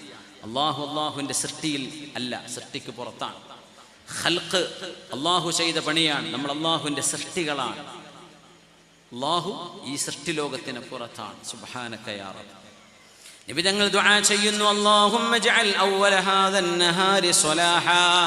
നമ്മുടെ മസ്ജിദുകളിൽ സുബഹി നിസ്കാരത്തിലൊക്കെ ഇമാമുകൾ ഈ ദ്വാരക്കുന്നവരുണ്ട്. ഇല്ലെങ്കിൽ ഒന്ന് ദ്വാരന്ന് തുടങ്ങാം. രാവിലേക്ക് പ്രഭാതത്തിൽ ദുആ ചെയ്യേണ്ട നല്ല മനോഹരമായൊരു ദുആയാണ്. അല്ലാഹുമ്മ ജഅൽ അവ്വല ഹാദൻ നഹാരി സ്വലാഹാ. അല്ലാഹുവേ ഈ പകലിൻ്റെ ആദ്യം ഞങ്ങൾക്ക് നന്മയാക്കി തരണമേ, സ്വലാഹ നൽകണമേ. വഔസതഹു ഫലാഹ. ഇതിൻ്റെ മധ്യം ഞങ്ങൾക്ക് വിജയമാക്കി തരണമേ. വആഖിറഹു നജാഹ. ഈ പകൽ അവസാനിക്കുന്നതോടുകൂടെ ആത്യന്തികമായ എല്ലാ തരത്തിലുമുള്ള വിജയം ഞങ്ങൾക്ക് നൽകണമേ. സ്വബാഹി രാവിലത്തെ ആദ്യ ഭാഗം ഞങ്ങൾക്ക് സ്വലാഹാവണം, അതിൻ്റെ മധ്യഭാഗം ഞങ്ങൾക്ക് ഖൈറാവണം, അതിൻ്റെ അവസാന ഭാഗം റബ്ബേ ഞങ്ങൾക്ക് അന്തിമ വിജയമാക്കി തരണം. അല്ലാഹുമ്മ ജഅൽ അവ്വല ഹാദൻ നഹാരി സ്വലാഹാ وأوسطه نجاحا فلاحا وآخره نجاحا وأسألك خير الدنيا والآخرة. അല്ലാഹുവേ ദുനിയാവിൻ്റെയും ആഖിറത്തിൻ്റെയും നന്മ ഞങ്ങൾക്ക് നൽകണമേ. യാ അർഹമർ റഹീമീൻ. ഹബീബായ നബി ദുആ ചെയ്തു. ആ ദുആ കാരണം അല്ലാഹു നമ്മളെയും നമ്മുടെ ചുറ്റുവട്ടങ്ങളെ, നമ്മുടെ വീട്ടുകാരെ, നമ്മുടെ മക്കളെ, നമ്മുടെ സമൂഹത്തെ, ഉമ്മത്തിനെ അല്ലാഹു സ്വലാഹ നൽകി ആദരിക്കും. അല്ലാഹു അത്തരം ദുആകൾക്ക് ഉത്തരം നൽകട്ടെ. ആമീൻ യാ റബ്ബൽ ആലമീൻ. സജ്ജനങ്ങളെ കണ്ടുമുട്ടുന്ന ഒരു മഹാത്ഭുതമുണ്ട്. സജ്ജനങ്ങളെ കണ്ടുമുട്ടും. നമ്മൾ തുടക്കത്തെ പറഞ്ഞു, ഇദാ അറാദല്ലാഹു ബിഅബ്ദിൻ ഖൈറൻ അല്ലാഹു സുബ്ഹാനഹു വ തആല ഒരു മുഅ്മിനായ മനുഷ്യന് ഒരു ഖൈർ ചെയ്താൽ, ആ മനുഷ്യൻ ഒരു സ്വാലിഹായ മനുഷ്യനെ അല്ലാഹു അയാളെ കണ്ടെത്തി കൊടുക്കും. അവർ രണ്ടുപേരും കണ്ടുമുട്ടും, സ്വാലിഹീങ്ങളെ കണ്ടുമുട്ടും. യുഅർരിഫു ബൈനഹു വബൈനഹു ഇല്ലം യകുൻ അറഫഹു ഖബ്ലഹ്. മുമ്പ് പരിചയമില്ലാത്ത ആളുകളാണെങ്കിൽ പരിചയമുള്ളവരെ തന്നെ ഇടയ്ക്കിടയ്ക്ക് കണ്ടുമുട്ടിക്കും. പരിചയമില്ലാത്തവരാണെങ്കിൽ പരിചയപ്പെടുത്തി കൊടുക്കും. സജ്ജനങ്ങളെ പരിചയപ്പെടുക അതൊരു വലിയ ഭാഗ്യമാണ്. ഇവിടെ അദൃശ്യമായ ഒരുപാട് കാര്യങ്ങൾ ഈ ലോകത്ത് നടക്കുന്നുണ്ട്. അത് യുക്തിവാദികൾക്ക് മനസ്സിലാവില്ല. മുസ്ലിമീങ്ങളിലെ തന്നെ തലച്ചോറിനെ ആസ്പദപ്പെടുത്തി ദീനിനെ വ്യാഖ്യാനിക്കുന്നവർക്ക് മനസ്സിലാവില്ല. പക്ഷേ അഹ്ലുസുന്ന വൽ ജമാഅത്തിന്റെ അഖീദയിൽ ജീവിക്കുന്നവർക്ക് മനസ്സിലാവും. ഒരുപാട് അസ്റാറുകൾ നടക്കുന്ന ലോകമാണിത്. മഹാനായ അബൂ ജഅഫറുൽ ഖസ്വാഫ് റഹ്മത്തുള്ളാഹി അലൈഹി പറയുന്നുണ്ട്, ജാബിറുർ റഹ്ബി റഹ്മത്തുള്ളാഹി തആല അലൈഹിയുടെ കൂടെ ഞാൻ നടക്കുമ്പോൾ എന്നോട് പറഞ്ഞു, മുർബിനാ നതസാബഖ്. ജാബിറുർ റഹ്ബി എന്നവർ ലോകം കണ്ട അത്ഭുതം സൃഷ്ടിച്ച മഹാനാണ് ജാബിറുർ റഹ്ബി. അവരോട് കൂടെ ഒരു ചെറിയ ഓട്ട മത്സരത്തിന് മഹാനായ അബൂ ജഅഫറുൽ ഖസ്വാഫ് തങ്ങളെ വിളിക്കാം. നമ്മളൊന്ന് ഓടല്ലേ എന്ന് ചോദിച്ചു. മുർബിനാ നതസാബഖ് ഫമുർ അൻത ഹകദാ ഹത്താ അമുറ അന ഹകദാ. അപ്പോൾ അവിടെ ഒരു മരത്തിന്റെ പാലുണ്ട്. പറഞ്ഞു, നിങ്ങൾ ഈ പാലത്തിലൂടെ, ഒരു പുഴയാണ്, പുഴ കുറുകെ കിടക്കണം, അപ്പൊ നിങ്ങൾ ഈ പാലത്തിലൂടെ ഓടിക്കോ, ഞാൻ ഇപ്പുറത്തുകൂടെ വരാം, നമ്മൾ രണ്ടാളൊന്ന് ഓടി നോക്കല്ലേ എന്ന് പറഞ്ഞു. മഹാനായ അബൂ നഈമുൽ അസ്ഫഹാനി ഹില്യത്തുൽ ഔലിയായിൽ ഇത് ഉദ്ധരിച്ചു. അപ്പോൾ ഞങ്ങൾ ഓടുക, എന്നോട് പറഞ്ഞു മരത്തുമ്പോൾ കൂടെ ഓടിക്കോ. അങ്ങനെ മഹാനായ അബൂ ജഅഫർ ഖസ്വാഫ് എന്നവർ പാലത്തിലൂടെ ഓടുകയാണ്. അന്നത്തെ പാലം കോൺക്രീറ്റ് പാലൊന്നുമല്ല, അന്നത്തെ മരത്തിന്റെ പാലല്ലേ. ഫമറർതു അന അലൽ ജിസ്രി, ഞാൻ പാലത്തിലൂടെ നടന്നു. അങ്ങനെ ഞാൻ കുറേ നടന്ന്, നടത്ത മത്സരമാണ്, നമുക്ക് നടന്ന് മത്സരിക്കല്ലേ. ഇപ്പം രാവിലെയൊക്കെ സുബഹിൻ്റെ മുമ്പൊക്കെ റോട്ടിലൂടെ അങ്ങ് നടക്കുന്നത് കാണാം അല്ലേ. ആണുങ്ങളും പെണ്ണുങ്ങളൊക്കെ നടക്കുന്നുണ്ട്. ഏതെങ്കിലും ഡോക്ടർ പഠിപ്പിച്ചാൽ കാരണം ഇനി നടന്നിട്ടില്ലെങ്കിൽ പണിയാവട്ടോ, ഷുഗർ ഇക്കണക്കിന് പോയാൽ അടിച്ചു പോകും. അപ്പോൾ പിന്നെ നടക്കന്നെ. മഴയാണെങ്കിൽ മഴ, വെയിലാണെങ്കിൽ വെയിൽ, ചൂടാണെങ്കിൽ ചൂട്, പേപ്പട്ടികളുണ്ടെങ്കിലും പ്രശ്നമില്ല, മരിക്കാതെ ജീവിക്കണമല്ലോ എന്ന് വിചാരിച്ചിട്ടുള്ള ഓട്ടത്തിലാണ്. നല്ലതാണ്, ആരോഗ്യം നിലനിർത്തിയിട്ട് തന്നെ ജീവിക്കണം. അള്ളാഹു ആഫിയത്ത് നൽകട്ടെ. കൂട്ടത്തെ പറയാം, പർദ്ദട്ടൊക്കെ പെണ്ണുങ്ങളെ പോകുമ്പോഴേ മഴക്കാലം കൂടിയാണ്. ഈ വണ്ടി ഓടിക്കുന്നവർക്ക് ഇപ്പുറത്തൊന്നൊരു വണ്ടി ലൈറ്റ് അടിച്ച് വന്നാൽ ഈ പോകുന്ന വണ്ടിക്കാരന് കറുത്ത വസ്ത്രം ധരിച്ച പോലെ കാണാൻ കഴിയില്ല. നിങ്ങൾ വെറുതെ വിചാരിക്കും, ഞാനിപ്പോൾ ഒരു 10-60 കിലോയുള്ള മനുഷ്യങ്ങൾ നടക്കുമ്പോൾ എങ്ങനെയാണ് കാണാണ്ടിരിക്കുക? കാണാൻ കഴിയില്ല ഇപ്പുറത്ത് ലൈറ്റ് വന്നാൽ. അപ്പം എന്ത് ചെയ്യണം? ഒരു റിഫ്ലക്ടർ, എന്തെങ്കിലും ദേഹത്ത് ഒരു വെളിച്ചം തട്ടിയാൽ ഒരു റിഫ്ലക്ഷൻ ഉണ്ടാകുന്ന എന്തെങ്കിലും ഒരു റിബണെങ്കിലും ദേഹത്ത് കെട്ടണം, ഉണ്ടല്ലോ. അല്ലെങ്കിൽ വസ്ത്രത്തിലെങ്കിലും മറ്റേതെങ്കിലും കളറ് അതിൻ്റെ കൂടെ ചേർത്ത് വെക്കണം. അല്ലെങ്കിൽ റോഡ് സൈഡിൽ നിന്ന് എത്ര അപകടങ്ങൾ ഉണ്ടാകുന്നു. ഈ രാവിലെയൊക്കെ നടക്കുമ്പോൾ, രാത്രി വേല കഴിഞ്ഞ് പോവാണ്, റോഡിലൂടെ പോകുമ്പോൾ ഇങ്ങനെ കൂട്ടായിട്ട് പോകും. പക്ഷേ ഈ ലോറിക്കാരും വണ്ടിക്കാരും ഒരു പകുതി ഉറക്കത്തിലായിരിക്കും വരിക. പിന്നെ മഴ ഉണ്ടെങ്കിൽ വൈപ്പറൊന്നും അടിച്ച്, ഗ്ലാസ് ഒന്നും അവർക്ക് വൈപ്പർ അടിച്ച് ക്ലീൻ ആക്കാൻ പറ്റുന്നുണ്ടാവില്ല. അതിനിടയ്ക്ക് ഇപ്പുറത്തുനിന്ന് വല്ല വണ്ടി ഹെഡ്ലൈറ്റ് ഫ്ലാഷ് അടിച്ച് വന്നാൽ പോകുന്ന ആൾക്ക് കാണൂല. അവർ സൈഡ് കീപ്പ് ചെയ്യും. അപ്പോൾ മനുഷ്യന്മാർ മുമ്പിലുണ്ടാവും, ചതഞ്ഞരഞ്ഞു പോകും. എത്ര ആൾക്കാർ മരിക്കുന്നുണ്ട്. ഇപ്പം അടുത്തല്ലേ നമ്മൾ ഈ റോട്ടിൽ 2 ബസ് കൂട്ടിയിടിച്ചത് അല്ലേ? ഒരു അപകടം കണ്ടല്ലോ. സുബ്ഹാനല്ലാഹ്, റോഡ് അപകടങ്ങൾ എത്രയാ. അതിൽ നമ്മൾ എന്ത് ചെയ്യണം? ശ്രദ്ധിക്കണം. അസ്ബാബുകൾ നമ്മൾ സ്വീകരിക്കണേ. സാന്ദർഭികമായിട്ട് സൂചിപ്പിക്കാൻ. അപ്പൊ ഇവര് പാലത്തിലൂടെ നടക്കുകയാണ്. മഹാനായ അബൂ ജഅഫറുൽ ഖസ്വാഫ് എന്നവര്. ജാബിറുർ റഹ്ബി ഞങ്ങൾ പറഞ്ഞു, ഞാൻ വരാം. ഞാൻ കുറേ തിരിഞ്ഞു നോക്കുമ്പോ ഫഇദാ ഹുവ യംശി അലൽ മാഇ യൻതളിഹു മിൻ തഹ്തി ഖദമൈഹി. ഞാൻ നോക്കുമ്പോ ജാബിറുർ റഹ്ബി എന്നവര് വെള്ളത്തിൽ ഇങ്ങനെ ഫ്ലാഷ് ചെയ്തിട്ട്, നമ്മൾ ചളി തെറിപ്പിച്ച് വരുന്ന പോലെ, അദ്ദേഹം ബ്രിഡ്ജിലൂടെയല്ല നടന്നത്, അദ്ദേഹം വെള്ളത്തിലാണ് നടന്നത്.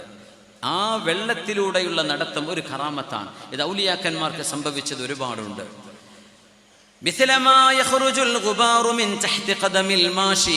നടക്കുന്ന ഒരാൾ പൊടിയിൽ നടക്കുമ്പോൾ പൊടി വാറുന്ന പോലെ വെള്ളം ചിതറിത്തെറിക്കുന്നുണ്ട്.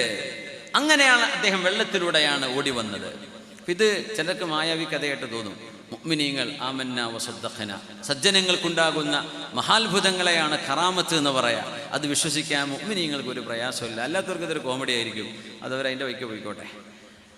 ഞാൻ നോക്കുമ്പോൾ മഹാനവറുകളുടെ കാലിൽ നിന്ന് വെള്ളം ചിതറിത്തെറിക്കുന്നത് കണ്ടു. അപ്പൊ ഞങ്ങൾ രണ്ടുപേരും കണ്ടുമുട്ടിയപ്പോൾ ഞാൻ ചോദിച്ചു, മല്ലാ യുഹ്സിനു മിഥ്ല ഹാദാ അംശി അലൽ ജിസ്രി വ തംശി അൻത അലൽ മാ. ഇതെന്ത് കഥ? നിങ്ങൾ വെള്ളത്തിലും ഞാൻ ഈ ബ്രിഡ്ജിലും ഓടുകയോ? അപ്പൊ അദ്ദേഹം ചോദിച്ചു, വഖദ് റഅയ്തനി, നിങ്ങളത് കണ്ടോ? ഞാൻ വെള്ളത്തിലൂടെ ഓടി വരുന്നത് നിങ്ങൾ കണ്ടോ എന്ന് ചോദിച്ചു. ഖാല നഅം, ആ ഞാൻ കണ്ടു. പറഞ്ഞു, അൻത റജുലുൻ സ്വാലിഹ്. ഇവിടെയാണ് നമ്മുടെ വിഷയം. നിങ്ങൾ ഒരു സ്വാലിഹായ മനുഷ്യനാണ്. എന്ന് പറഞ്ഞാൽ സ്വാലിഹായ ഒരു മനുഷ്യനെ ഒരു വലിയിൻ്റെ കറാമത്ത് കാണാൻ കഴിയുന്ന, ഒരു ആലിമിൻ്റെ, ഒരു സയ്യിദിൻ്റെ, ഒരു വലിയിൻ്റെ കറാമത്ത് കാണാൻ കഴിയുന്നത് ഒരു സ്വാലിഹായ മനുഷ്യൻ്റെ അടയാളമാണ്. അൻത റജുലുൻ സ്വാലിഹ്.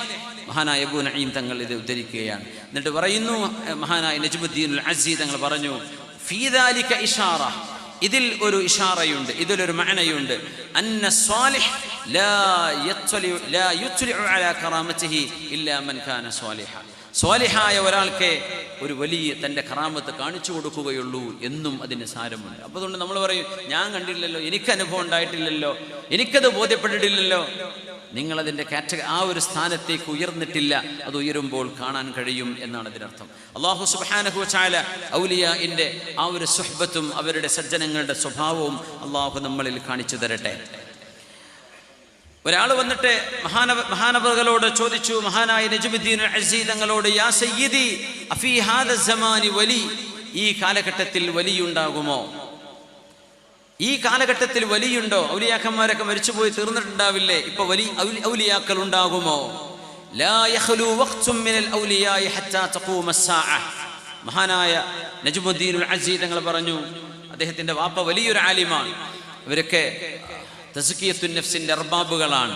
മഹാനവറുകൾ പറഞ്ഞു, ഖിയാമത്ത് നാൾ വരെ ഔലിയാക്കന്മാരില്ലാത്തൊരു കാലം ഉണ്ടാവില്ല, എപ്പോഴും അള്ളാഹുവിന്റെ ഔലിയാക്കന്മാരുണ്ടാവും. അപ്പൊ പറഞ്ഞു, ഫമാലി ലാ അറാ മിൻഹും അഹദ, എനിക്ക് ആരും കാണുന്നില്ലല്ലോ. ഇതാണ് ഇപ്പൊ ഇന്നത്തെ പരാതി. ഒരാളെ കൈപിടിക്കാൻ, ഒരു സ്വാലിഹിനെ കണ്ടുമുട്ടാൻ ഞാൻ ആരും കാണുന്നില്ല, ഒക്കെ നമ്മളെ പോലൊക്കെ തന്നെയല്ലേ ഉള്ളൂ, ഞാൻ ആരെയും കാണുന്നില്ലല്ലോ. മാലി ലാ അറാ അഹദൻ മിൻഹും. അതിന് മറുപടി കൊടുത്തു, യാ ഹാദാ കൈഫ തറാഹും വഅൻത ലസ്ത മിൻഹും. നീ അവരെ കാണണമെങ്കിൽ അവരുടെ ആ ഒരു സംഘത്തിൽ കൂടാൻ പറ്റുന്ന ക്വാളിഫിക്കേഷൻ നിനക്ക് വേണ്ടേ? നിന്റെ ഖൽബ് ശുദ്ധിയായിട്ടുണ്ടോ? നീയും അള്ളാഹും തമ്മിലുള്ള ബന്ധം ക്ലിയർ ആയിട്ടുണ്ടോ? നീയും റബ്ബും തമ്മിലുള്ള കടപ്പാടുകൾ എങ്ങനെയാണ്? അതൊക്കെ ക്ലിയർ ആണോ? നീ കണ്ടിരിക്കും, നീ അത്തരം ആളുകളുമായി ബന്ധം പുലർത്തിയിരിക്കും, അവരെ നീ പരിചയപ്പെട്ടിട്ടുണ്ടായിരിക്കും. അപ്പൊ ചോദിച്ചു, ഇനിയിപ്പോൾ അവരെ പോലെ ആവുക എന്നൊക്കെ പറഞ്ഞാൽ എങ്ങനെയാണ്? വകൈഫലി അൻ അകൂന മിൻഹും. നമുക്കൊക്കെ സംശയം ഉണ്ടാവും, എങ്ങനെ ഇപ്പം അങ്ങനെ ആവുക? അള്ളാഹിന്റെ ഔലിയാക്കന്മാരെ കണ്ടുമുട്ടണമെങ്കിൽ അവരുടെ ആ ഒരു സംഘത്തിലേക്ക് ചേരത്തക്ക ഗുണം വേണം, അതെങ്ങനെ ഉണ്ടാകും? അതിന് മറുപടി കൊടുക്കുന്നു, തുസല്ലി സ്വലവാത്തിൽ ഖംസ്, 5 നേരത്തെ ഫർദ് നിസ്കാരങ്ങൾ കൃത്യമായും അതിന്റെ സുന്നത്തോടെ റവാത്തിബുകളോടെ നിർവഹിക്കുക. വതുഅദ്ദിൽ ഫറായിദ അല്ലതി അലൈക, അല്ലാഹു നിങ്ങളുടെ മേൽ നിർബന്ധമാക്കിയ വേറെയും ഉത്തരവാദിത്വങ്ങളുണ്ട്. ആ ഉത്തരവാദിത്തങ്ങൾ ഒരു വാപ്പ എന്ന നിലയിൽ, ഒരു മകൻ എന്ന നിലയിൽ, ഒരു വല്ലിപ്പ എന്ന നിലയിൽ, ഒരു രക്ഷിതാവ് എന്ന നിലയിൽ, മഹല്ലിന്റെ പ്രസിഡന്റ് എന്ന നിലയിൽ, സെക്രട്ടറിയും ഖജാഞ്ചിയും എന്ന ഒരു മെമ്പർ എന്ന നിലയിൽ നിങ്ങൾ ഓരോരുത്തർക്കുമുള്ള ഉത്തരവാദിത്തങ്ങൾ അള്ളാഹുവിന്റെ മസ്ജിദുമായി, നിങ്ങളുടെ വീടുമായി, നിങ്ങളുടെ കുടുംബത്തിൽ, സമൂഹത്തിൽ അള്ളാഹു ഏൽപ്പിച്ച ചില ഫർളുകളുണ്ട്, ഫറായിദുകൾ. അത് നിങ്ങൾ നിർവഹിക്കണമേ. നിങ്ങൾ ജോലി ചെയ്യണം, അധ്വാനിക്കണം. ഒരാൾക്ക് വരുമാനമുണ്ട്, പ്രശ്നമില്ല. ജനങ്ങളെ ഡിപ്പെൻഡ് ചെയ്ത് ജീവിക്കരുത്. ഗൾഫിലുള്ള ഏട്ടൻ പൈസ തരട്ടെ, അല്ലെങ്കിൽ എളാപ്പ തരുന്നുണ്ട്, എളാപ്പാന്റെ മോൻ നോക്കുന്നുണ്ടല്ലോ, പിന്നെ നമ്മൾ പണിക്ക് പോകണ്ടല്ലോ, അങ്ങനെ ഒരിക്കലും ചിന്തിക്കരുത്. തുലാസിമു ഹിർഫതക്, നിങ്ങളുടെ ജോലി നിങ്ങൾ കൃത്യമായി നിർവഹിക്കണം, അധ്വാനിക്കണം. ജോലി ചെയ്യാൻ കഴിയുന്ന കാലത്തോളം ജോലി ചെയ്യുക. പിന്നെ പറ്റാത്ത കാലമായി റിട്ടയർമെന്റ്.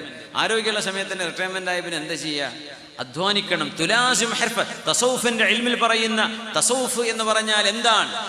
ഹിർഫത്തുൻ വ തഅഫുഫ്, അങ്ങനെ വ്യാഖ്യാനിച്ചവരുണ്ട്. തസൗഫ് എന്ന് പറഞ്ഞാൽ അധ്വാനിക്കുക, ആളുകളോട് കൈനീട്ടി യാചിക്കാതിരിക്കുക, അത് തന്നെയാണ് തസൗഫ് എന്ന് വ്യാഖ്യാനിച്ചവരുണ്ട്. ലാസിം ഹിർഫതക്, നിങ്ങളുടെ ജോലി നിങ്ങൾ നിർവഹിച്ചു കൊള്ളണം. വതത്തഖില്ലാഹ ഫീഹാ, നിങ്ങൾ ചെയ്യുന്ന ജോലിയിൽ അല്ലാഹുവിനെ ഭയപ്പെടണം. വഫീ സായിരി അമാലിക്, നിങ്ങളുടെ എല്ലാ പ്രവർത്തനങ്ങളിലും അല്ലാഹുവിനെ ഭയപ്പെടണം. അപ്പോഴേ സ്വാലിഹീങ്ങളെ കണ്ടുമുട്ടാൻ പറ്റൂ, ഔലിയാക്കന്മാരെ കാണാൻ പറ്റൂ. വതുഖ്ലിസു ലില്ലാഹി തആല, നിങ്ങൾ ചെയ്യുന്ന കർമ്മങ്ങളിൽ അല്ലാഹുവിന്റെ പൊരുത്തം മാത്രം നിയത്ത് ചെയ്യണം. ഈ 5 കാര്യങ്ങൾ നിങ്ങൾ ചെയ്താൽ ഫഹീന ഇദിൻ തകൂനു മിൻ ഔലിയാഇല്ലാ, നിങ്ങൾ അല്ലാഹുവിന്റെ ഔലിയാക്കന്മാരുടെ സംഘത്തിൽ ചേരും. വതറാഹും, നിങ്ങൾക്ക് അവരെ കാണാൻ കഴിയും, നിങ്ങൾക്ക് അവരെ കാണാൻ കഴിയും. ഇതാണ് അതിന്റെ നിബന്ധന. ഇനി ഞാനൊരു ചരിത്രം പറയാം. മഹാനായ മുഹയ്യിദ്ദീൻ ഇബ്നുൽ അറബി, മഹാനായ ഇബ്നുൽ അറബി തങ്ങളുടെ മുസാമറാത്ത് എന്ന് പറഞ്ഞൊരു കിതാബുണ്ട്. മഹാനവറുകൾ പറയുന്നുണ്ട്, മഹാനായ റിയാഹ് ഇബ്നു ഉബൈദ് തങ്ങളിൽ നിന്ന് ഉദ്ധരിക്കുകയാണ്. ഉമർ ഇബ്നു അബ്ദുൽ അസീസ് റളിയല്ലാഹു അൻഹു ഖിലാഫത്തിന്റെ മുമ്പ് മഹാനവറുകൾ വീട്ടിൽ നിന്ന് പുറത്തിറങ്ങുകയാണ്. ഖലീഫയാകുന്നതിന് മുമ്പ് മഹാനവറുകൾ സുഖലോലുപനായി ജീവിച്ചൊരു ചെറുപ്പക്കാരനാണ്. അങ്ങനെയായിരുന്നു. കാരണം ബന്ധുക്കളൊക്കെ ഭാര്യയുടെ അമോഷൻ ഖലീഫയാണ്, പിന്നെ ഭാര്യയുടെ ആങ്ങളമാർ മുഴുവൻ ഉമറാക്കളാണ്, ഗവർണേഴ്സാണ്. പിന്നീട് അവരൊക്കെ ഖലീഫമാരായി മാറി. വലീദ് ഇബ്നു അബ്ദുൽ മലിക്, മസ്ലമത്ത് ഇബ്നു അബ്ദുൽ മലിക്, മർവാൻ ഇബ്നു അബ്ദുൽ മലിക്, ഇവരൊക്കെ VIP-കളാണ്. അങ്ങനത്തെ കുടുംബത്തിനാണ് കല്യാണം കഴിച്ചത്. മഹാന്റെ ഒരു വാക്കുണ്ട്, ഇന്നലീ നഫ്സൻ സവ്വാഖ, ഉന്നതങ്ങളിലേക്ക് കണ്ണ് നട്ടിരിക്കുന്ന, ഉയരങ്ങളിലേക്ക് എത്തണം എന്ന് മോഹിക്കുന്ന ഒരു ശരീരം, ഒരു നഫ്സാണ് എൻ്റേത്, എൻ്റെ മനസ്സ് എന്ന് പറഞ്ഞു. എനിക്കന്ന് ആഗ്രഹം ഫാത്തിമ ബിൻത് അബ്ദുൽ മലിക്കിനെ കല്യാണം കഴിക്കണം എന്നായിരുന്നു. ഫതസവ്വജ്തുഹാ, അവളെ കല്യാണം കഴിച്ചു. പിന്നെ ഒരിക്കലും രാജാവിൻ്റെ മോളെ, പ്രിൻസസിനെ കല്യാണം കഴിക്കണം എന്ന് ആഗ്രഹിച്ചു. അത് നടന്നു. പിന്നെ ഇംറത്തുൽ മദീന, മദീനയുടെ അമീറാവണം, മദീനയുടെ ഗവർണറാവണം. റസൂലുള്ളാഹി തങ്ങളുടെ മദീനയിൽ കുറച്ചു കാലം കഴിയണം. അങ്ങനെ മദീനയുടെ ഗവർണറായി. ثم طاقت نفسي الى الخلافه, പിന്നെ എൻ്റെ നഫ്സെന്നോട് പറഞ്ഞു ഖലീഫയാവണം. അങ്ങനെ അല്ലാഹു എനിക്ക് ഖിലാഫത്തും നൽകി. 2.5 കൊല്ലം ഭരിച്ചത്, 2.5 കൊല്ലം. അത് കഴിഞ്ഞപ്പോൾ മഹാൻ പറഞ്ഞു, എൻ്റെ നഫ്സ് ഇനിയും കൊതിക്കുകയാണ്. അസ്ഹാബ് ചോദിച്ചു, അമീറുൽ മുഅ്മിനീൻ, ഖിലാഫത്തും കിട്ടി, ഇമാറത്തും കിട്ടി, അബ്ദുൽ മലിക് ഇബ്നു മർവാൻ എന്ന വലിയൊരു ഭരണാധികാരിയുടെ മകൾ ഫാത്തിമ ബിൻത് അബ്ദുൽ മലിക് എന്ന വളരെ സ്വാലിഹത്തായ ഒരു പെണ്ണിനെ നിങ്ങൾക്ക് വിവാഹം ചെയ്യാനും കഴിഞ്ഞു. ഇനി എന്താ നിങ്ങളുടെ ആഗ്രഹം? താഖത്ത് ഇലൽ ജന്ന, ഇനി എൻ്റെ നഫ്സ് പറയുന്നത് സ്വർഗത്തിലെത്തണമെന്നാണ്. അങ്ങനെ മഹാന്റെ ജനാസ ഖബറിലേക്ക് വെച്ചുകൊണ്ടിരിക്കുമ്പോൾ ഒരു വറഖ, ഒരു തോൽക്കഷ്ണം പാറി വന്ന് വീണു എന്നാണ്. ആ ജനാസയുടെ മുകളിലേക്ക്, മണ്ണിലേക്ക് വെച്ച ജനാസന്റെ മുകളിൽ ഒരു തോൽക്കഷ്ണം വന്ന് വീണു. നോക്കുമ്പോൾ ഫഇദാ ഫീഹാ മക്തൂബ്, അതിൽ എഴുതി വെക്കപ്പെട്ടിട്ടുണ്ടായിരുന്നു, ഹാദിഹി ബറാഅത്തുൽ ലക മിനന്നാർ, നിങ്ങൾക്ക് നരകം നിഷിദ്ധമാണ്, നരകത്തിൽ നിന്ന് നിങ്ങൾ രക്ഷപ്പെട്ടിരിക്കുന്നു എന്നറിയിക്കുന്ന അറിയിപ്പാണിത്. ആ തോൽക്കഷ്ണവും വെച്ചാണ് മഹാനെ മറവ് ചെയ്തത്. അങ്ങനത്തെ താബിഈങ്ങളിൽപ്പെട്ട മഹാനും 1-ാം നൂറ്റാണ്ടിന്റെ മുജദ്ദിദ് ബിഇജ്മാഇൽ ഉലമ, ഓരോ 100 കൊല്ലം കഴിയുമ്പോഴും മൻ യുജദ്ദിദു ലഹാ ദീനഹാ, ദീനിന് ഒരു മുജദ്ദിദിനെ അല്ലാഹു പറഞ്ഞയക്കുന്ന, ആ ആളുകളെ കൊണ്ട് ദീനിന് ഉണർവുണ്ടാവും. അങ്ങനത്തെ 1-ാം നൂറ്റാണ്ടിന്റെ മുജദ്ദിദ് ആരെന്ന് ചോദിച്ചാൽ ബിഇജ്മാഇൽ ഉലമ, പണ്ഡിതന്മാരുടെ ഇജ്മാ, with the consensus of the ഉലമ. ഉലമാഇന് ആർക്കും അതിൽ അഭിപ്രായ വ്യത്യാസമില്ല. അത് ഉമർ ഇബ്നു അബ്ദുൽ അസീസ് റഹ്മത്തുള്ളാഹി അലൈഹിയാണ്. അങ്ങനത്തെ മഹാനാണിത്. 2.5 കൊല്ലം കൊണ്ട് മാറ്റം ഉണ്ടായത്. ഖിലാഫത്തിന്റെ തലേ ദിവസം, ഖിലാഫത്ത് പിറ്റേന്നാ കിട്ടുന്നത്. അപ്പൊ അത് കിട്ടുമെന്നൊന്നും അദ്ദേഹം അറിഞ്ഞിരുന്നില്ല. ആ ദിവസം, തലേ ദിവസം ബഹുമാനപ്പെട്ടവർ വീട്ടിൽ നിന്ന് ഇറങ്ങി വരുമ്പോ വശൈഖുൻ മുത്തകിഉൻ അലാ യദിഹി, മഹാനായ ഉമർ ഇബ്നു അബ്ദുൽ അസീസ് തങ്ങളുടെ കയ്യിൽ ഒരു പ്രായമുള്ള മനുഷ്യൻ ഇങ്ങനെ പിടിച്ചു നിൽക്കുന്നുണ്ട്. ഒരാൾ, മഹാനായ റയാഹ് ഇബ്നു ഉബൈദ് എന്നവർ കാണുകയാണ്. ഉമർ ഇബ്നു അബ്ദുൽ അസീസ് എന്നവർ അന്ന് രാജകുമാരനാണ്. അദ്ദേഹത്തിന്റെ കൈപിടിച്ച് ഒരു പ്രായമായ മനുഷ്യൻ കൈപിടിച്ച് ഇങ്ങനെ നിൽക്കുന്നുണ്ട്. അപ്പൊ ഞാൻ പറഞ്ഞു, ഇന്ന ഹാദ ശൈഖ ജാഫ്, ഈ ഒരു മനുഷ്യന്റെ കഥ കണ്ട ഈ പ്രായമായ മനുഷ്യൻ രാജകുമാരനെ കണ്ടപ്പോൾ ആ രാജകുമാരനോട് വല്ല പൈസയും കിട്ടാൻ വേണ്ടി എന്തെങ്കിലും ചോദിക്കുകയായിരിക്കും. മോശപ്പെട്ട ഒരു മനുഷ്യൻ, വൃദ്ധനായ മനുഷ്യൻ കണ്ടില്ല, ഇപ്പോഴും പൈസ മോഹിച്ച് നടക്കുന്നു എന്നൊക്കെ എൻ്റെ മനസ്സിലൊരു തോന്നൽ വന്നു. കാരണം ഒരു രാജകുമാരനെ ആ നാട്ടുകാർക്ക് ആർക്കും പരിചയമില്ലാത്ത ഒരു വൃദ്ധനാണ് ഇങ്ങനെ കൈപിടിച്ച് നിൽക്കുന്നത്. ഫലമ്മ സ്വല്ല, നിസ്കാരം കഴിഞ്ഞ്, ളുഹർ നിസ്കാരം കഴിഞ്ഞ് പുറത്തിറങ്ങുമ്പോൾ അദ്ദേഹം വീട്ടിലേക്ക് കയറിയപ്പോൾ റയാഹ് ഇബ്നു ഉബൈദ് എന്നവർ പറയാ, ഞാനും പിന്നാലെ കയറി ചെന്നു. അത് ഞാൻ ചോദിച്ചു, അസ്ലഹല്ലാഹുൽ അമീർ, നിങ്ങൾ അമീറാണ്, പ്രിൻസാണ്, രാജകുമാരനാണ്. അസ്ലഹല്ലാഹുൽ അമീർ, അള്ളാഹു നിങ്ങൾക്ക് ഖൈർ ചെയ്യട്ടെ. നിങ്ങളുടെ കയ്യിൽ നിങ്ങളുടെ കൈ പിടിച്ചിങ്ങനെ ചാരി നിന്നിരുന്ന ആ വൃദ്ധനായ മനുഷ്യൻ ആരാണ്? ആ മനുഷ്യൻ നിങ്ങൾ കണ്ടോ? ഞാൻ കണ്ടു. മാ അഹ്സിബുക യാ റയാഹു ഇല്ലാ റജുലൻ സ്വാലിഹാ, റയാഹേ നിങ്ങളൊരു സ്വാലിഹായ മനുഷ്യനാണ് കേട്ടോ, അതുകൊണ്ടാണ് നിങ്ങൾ കണ്ടത്. അപ്പൊ ആരായതെന്നറിയോ?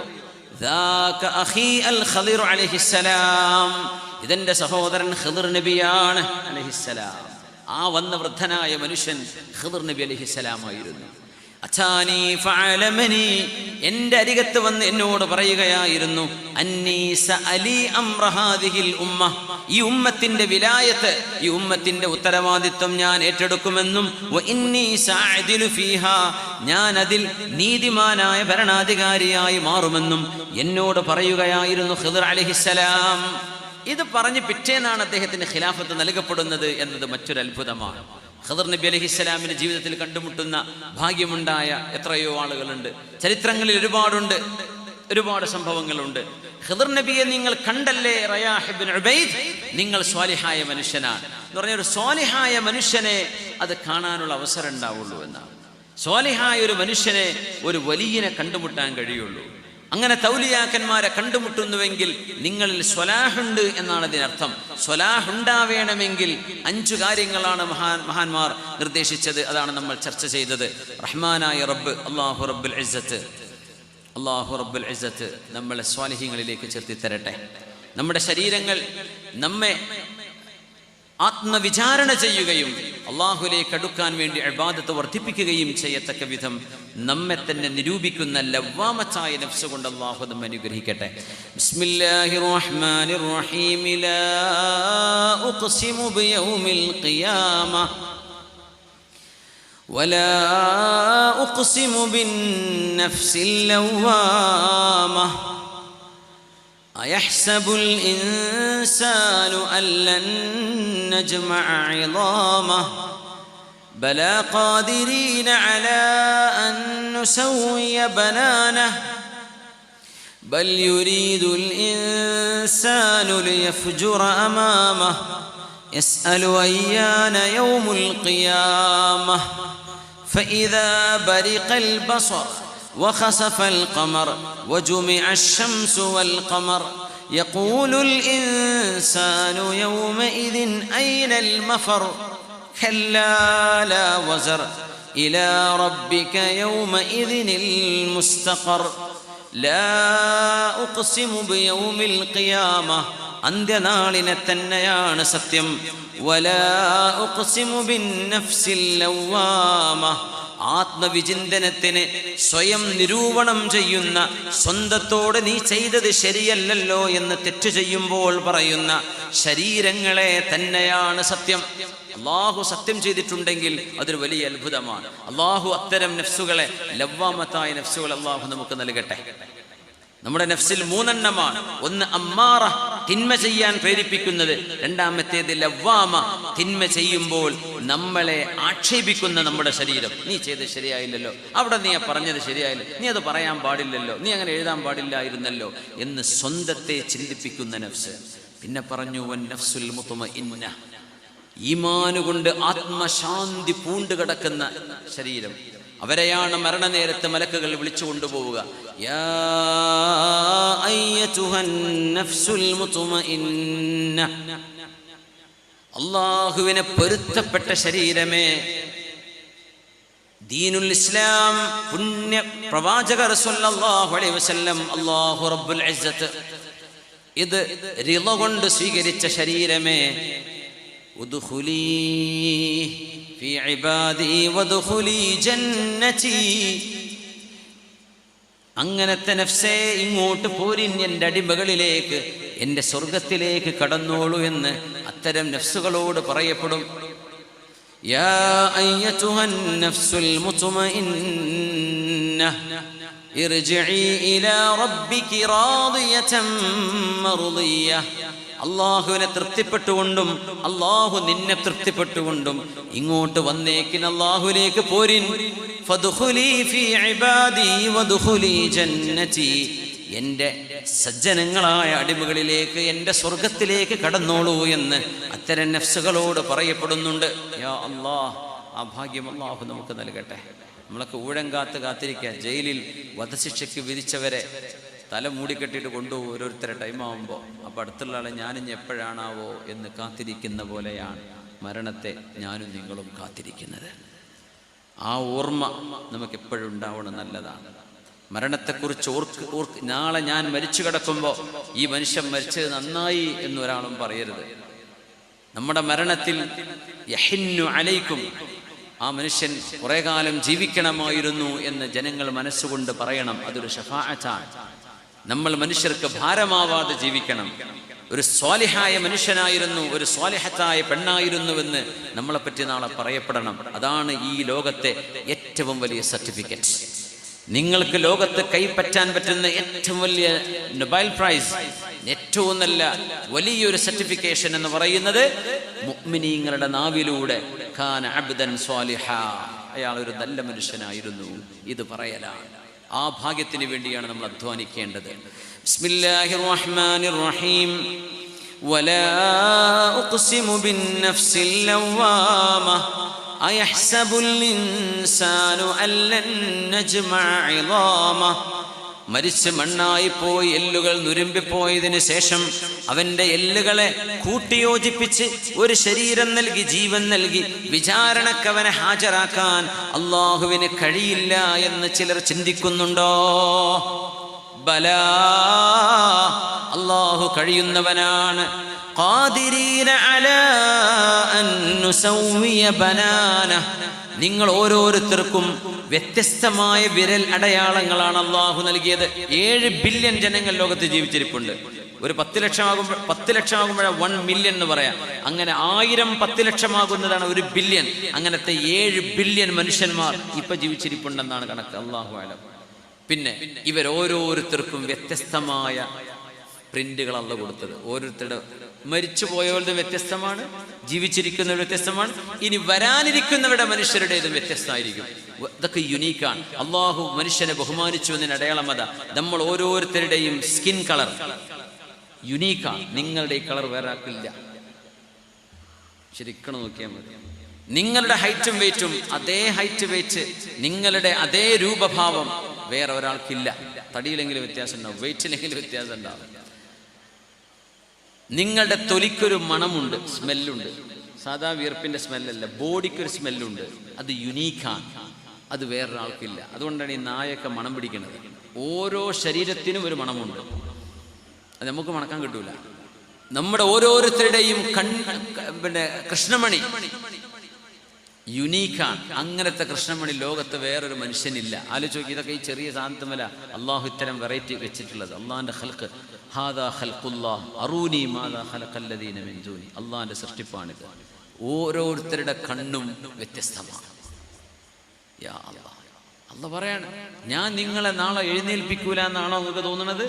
നിങ്ങളുടെ വിരലടയാളം എങ്ങനെയായിരുന്നോ അതേ ഫിംഗർ പ്രിന്റോടുകൂടെ തന്നെ ഞാൻ നിങ്ങളെ ജീവിപ്പിക്കും. സയൻസിലേക്ക് വലിയ ഒരു സൂചന നൽകിയ ആയത്താണത്. ബലാ ഖാദിരീന അലാ അൻ നുസവ്വിയ ബനാന. We are capable even to perfect your fingerprints. അല്ലാഹുവിന് അതുപോലും കഴിയുന്നതാണ്. വമാ ഫൗഖ ദാലിക. ഇങ്ങനെയൊക്കെയാണെങ്കിലും ബൽ യുരീദുൽ ഇൻസാനു ലിയഫ്ജുറ അമാമഹ. മനുഷ്യൻ തെറ്റുകളിലേക്ക് പോവുകയാണ്. ഒരു പെണ്ണ് നടന്നു പോകുമ്പോൾ ചിലപ്പോൾ കണ്ണ് ചിമ്മും. മൊബൈൽ ഫോണിൽ പെണ്ണിന്റെ ചിത്രം കണ്ടാൽ നോക്കിക്കുകയാണ്, കണ്ണെടുക്കണില്ല. മനുഷ്യൻ തെറ്റുകളിലേക്ക് പോവുകയാണല്ലേ, മനുഷ്യൻ തിന്മയെ പുണരുകയാണല്ലേ. അങ്ങനെയൊക്കെയാണ് അള്ളാഹു ചെയ്യുന്നത് എന്ന് ബോധിച്ചിട്ടും നിങ്ങൾ എന്തേ നിങ്ങളുടെ കണ്ണുകളെ നിയന്ത്രിക്കാത്തത്? യസ്അലു അയ്യാന യൗമുൽ ഖിയാമഹ. അവൻ ചോദിക്കുകയാണ് എപ്പോഴാണ് ഖിയാമത്ത് നാളെന്നത്. ഫഇദാ ബരിഖൽ ബസറു വഖസഫൽ ഖമർ വജുമിഅ അശ്ശംസു വൽ ഖമർ. നിങ്ങളുടെ കണ്ണുകളുടെ ദൃഷ്ടി ശേഷി നഷ്ടപ്പെടുകയും സൂര്യചന്ദ്രാദികൾ കൂട്ടിയിടിച്ച് ബ്ലാക്ക് ഡാർക്ക് മാറ്ററുകളായി മാറി ഈ പ്രപഞ്ചം തന്നെ നശിച്ചൊടുങ്ങുമ്പോൾ യഖൂലുൽ ഇൻസാനു യൗമഇദിൻ ഐനൽ മഫർ. അല്ലാഹുവിന്റെ മുമ്പിലേക്ക് ഹാജരാക്കപ്പെടുമ്പോൾ മനുഷ്യൻ ചോദിക്കും, ഐനൽ മഫർ, എവിടേക്കാണ് നമ്മൾ ഇനി ഓടി രക്ഷപ്പെടുക? ഏത് രാജ്യത്തേക്ക് ഓടും? എവിടേക്ക് നമ്മൾ ചാടിപ്പോകും? ഖല്ലാ ലാ വസർ ഇലാ റബ്ബിക യൗമഇദിനിൽ മുസ്തഖർ. ഓടി രക്ഷപ്പെടാൻ ഒരിടവുമില്ല, അല്ലാഹുവിലേക്ക് തന്നെയാണ് നിനക്ക് മടക്കം. യുനബ്ബഉൽ ഇൻസാനു യൗമഇദിൻ ബിമാ ഖദ്ദമ വഅഖർ. മനുഷ്യൻ ജീവിതത്തിൽ ചെയ്തു കൂട്ടിയ, ജീവിതത്തിന്റെ ആദ്യ ഭാഗവും അവസാന ഭാഗവും ചെയ്തു കൂട്ടിയതെല്ലാം മനുഷ്യന്റെ മുമ്പിൽ കാണിക്കപ്പെടുന്ന ഒരു ദിവസമാണത്. ബലിൽ ഇൻസാനു അലാ നഫ്സിഹി ബസീറ വലൗ അൽഖാ മആദീറ. മനുഷ്യൻ എന്തെല്ലാം എക്സ്ക്യൂസുകൾ അല്ലാഹുവിനോട് പറയാനുണ്ടെങ്കിലും താൻ ചെയ്തതിനെ ന്യായീകരിക്കാൻ കഴിയാത്ത വിധം താൻ ചെയ്തത് തെറ്റാണെന്ന് ബോധിക്കാൻ മനുഷ്യൻ അന്ന് കഴിയുക തന്നെ ചെയ്യും. അല്ലാഹു അങ്ങനത്തെ ഒരു വിചാരണക്കാണ് നമ്മളെ കൊണ്ടുപോകുന്നത്. ആ ഒരു ബോധത്തിൽ ജീവിക്കാനും അല്ലാഹുവിനെ ഓർത്ത് പടച്ച തമ്പുരാന്റെ ഇബാദത്തിലായി മരിക്കാനും കലിമ ചൊല്ലി റബ്ബിലേക്ക് യാത്രയാവാനും അല്ലാഹു നമുക്ക് തൗഫീഖ് നൽകട്ടെ. ആമീൻ യാ റബ്ബൽ ആലമീൻ. സമയം ഞാൻ നിങ്ങളോട് പറഞ്ഞ സമയമായി 11:35. 5 മിനിറ്റ് നമ്മൾ ദുആ കൂടെ ചെയ്ത് പിരിയുകയാണ്. അതിന് മുമ്പ് എന്തെങ്കിലും അനൗൺസ്മെന്റുകളുണ്ട്? ആയിക്കോട്ടെ, ഉസ്താദ് 1-2 കാര്യങ്ങൾ പറയാനുണ്ട്. അത് കഴിഞ്ഞതിന് ശേഷം ദുആ ചെയ്ത് പിരിയാം.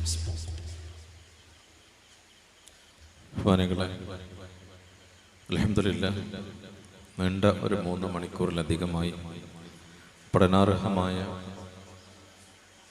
ഒരു ക്ലാസ് നമുക്ക് നൽകി. അല്ലാഹു തആല അത് ജീവിതത്തിൽ പകർത്താനുള്ള തൗഫീഖ് പ്രദാനം ചെയ്യട്ടെ. ഇനി ദീർഘിപ്പിക്കുന്നില്ല, ദുആ ചെയ്യണം. നേരത്തെ നമ്മൾ ആവശ്യപ്പെട്ട കാര്യങ്ങളൊക്കെ നമുക്ക് ബോധ്യമാണ്.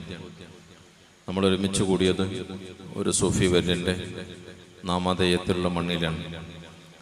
മഹാനായ മർഹൂം കാരക്കാട് മാന മുസ്ലിയാർ നവ്വറല്ലാഹു മർക്കദ, ബഹുമാനപ്പെട്ട പാണക്കാട് PMS പൂക്കോയ തങ്ങൾ, ബഹുമാനപ്പെട്ട പാണക്കാട് സയ്യിദ് മുഹമ്മദ് അലി ശിഹാബ് തങ്ങൾ, ബഹുമാനപ്പെട്ട ഉമർ അലി തങ്ങൾ, ബഹുമാനപ്പെട്ട ഹൈദർ അലി തങ്ങൾ, ബഹുമാനപ്പെട്ട ബുഖാറിൽ ഹിബത്തുല്ലാ തങ്ങൾ, ബഹുമാനപ്പെട്ട വലിയുല്ലാഹി അന്തർപ്പാപ്പ, ബഹുമാനപ്പെട്ട മടവൂര് മുപ്പര്, ബഹുമാനപ്പെട്ട ആലുവായി അബൂബക്കർ മുസ്ലിയാർ, ബഹുമാനപ്പെട്ട വീരാന ഒലിപ്പാപ്പ, ബഹുമാനപ്പെട്ട കണ്ണിയത്ത് ഉസ്താദ്, ബഹുമാനപ്പെട്ട ശംസുൽ ഉലമ,